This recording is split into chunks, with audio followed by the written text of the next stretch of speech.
David Fincher reveals secrets from Se7en, from casting near-misses to the false rumor about that head. David Fincher has revealed secrets from behind the scenes of his 1995 thriller Se7en as it's re-released in an eye-popping new remastered edition. Speaking to The Independent, the filmmaker discussed some of the actors he initially hoped to cast in the film, poured cold water on a long-standing rumor about its shocking ending, and his memories of how Denzel Washington was initially approached to star in the movie.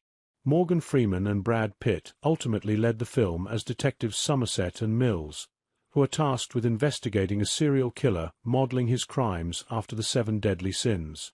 Gwyneth Paltrow was cast as Mills's doomed wife Tracy, while Kevin Spacey starred as the killer John Doe.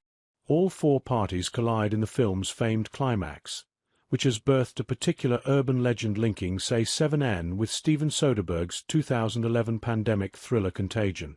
Spoiler warning asterisk before you read any further. Be aware that this article discusses the final scenes of Se7en and a specific plot point in Contagion. In the famed scene, Somerset and Mills are confronted with a cardboard box.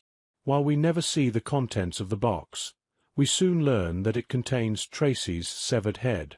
Despite the fact that the head is never actually shown on screen, internet sleuths have long claimed that a dummy of Paltrow's head was still made during production, and that years later it was reused for a scene in Contagion in which Paltrow's deceased character, whose illness kicks off a pandemic, has her head cut open and examined by a medical examiner.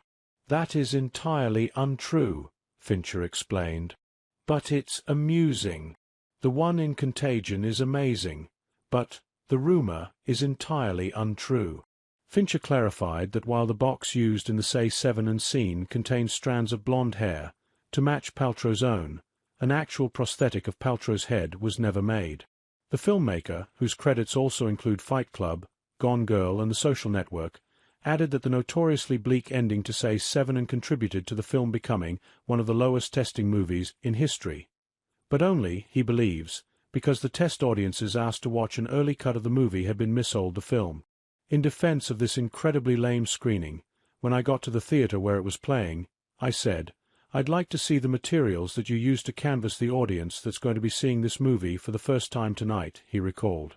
And they handed me this leaflet that read, "Would you like to see Morgan Freeman, driving Miss Daisy, and Brad Pitt, Legends of the Fall, in a new thriller?"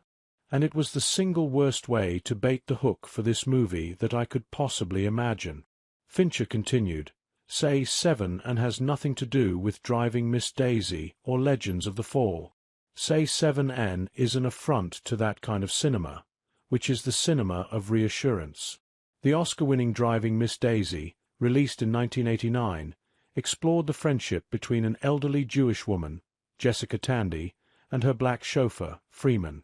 Legends of the Fall, meanwhile, is an epic love story from 1994 in which Pitt plays one of 3 brothers coming of age in the Montana wilderness. In the same interview with The Independent, Fincher also recalled many of the actors who were attached to the film before Freeman and Pitt jumped on board.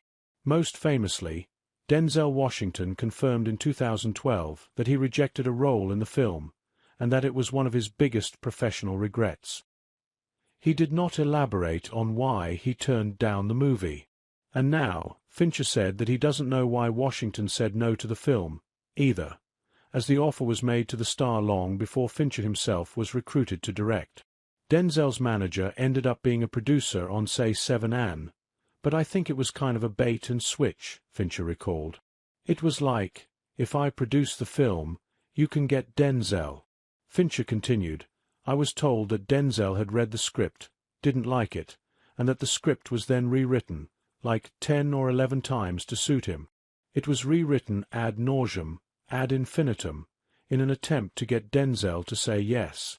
But by the time I got involved, Denzel had long passed. The filmmaker added that Al Pacino was another actor who turned Se7en down, among others. Almost everybody that I sent it to originally also passed, Fincher said. I sent it to Ned Beatty to play John Doe, and he wouldn't even consider it. I was interested in Gene Hackman, and I met with him for about 20 minutes, and Gene said, I don't shoot nights. I said, it's been lovely meeting you, I'm a huge fan, But half the movie takes place at night. There's no changing that. Almost everyone thought that the film was far too ghoulish to deal with, he said. Fincher was speaking to The Independent in celebration of a new 4K re-release of the classic film, a years-in-the-making task overseen by Fincher himself and sourced from the original camera negative. I've done the DVD version of Se7en, which was the 720p. I've done the 1080p version of Se7en, which was the HD version, and now the 4K remaster, he said. They truly are different mediums. There are things that you can see in high dynamic range and 4K that you can't see on film. And so, revisiting the film becomes a very tricky thing to do. Almost surgical.